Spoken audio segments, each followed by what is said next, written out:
കരുതി വെച്ചില്ല ഞാൻ നിന്നെയും നിന്റെ ആ പ്രണയാക്ഷരങ്ങളും.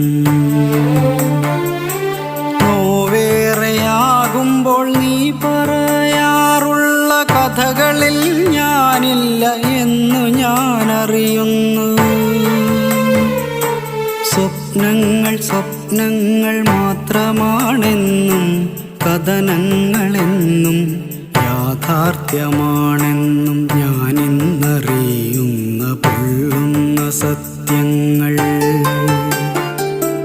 എന്നെ പ്രണയിച്ച കാട്ടുപൂവേ ഭ്രാന്തനെന്നെ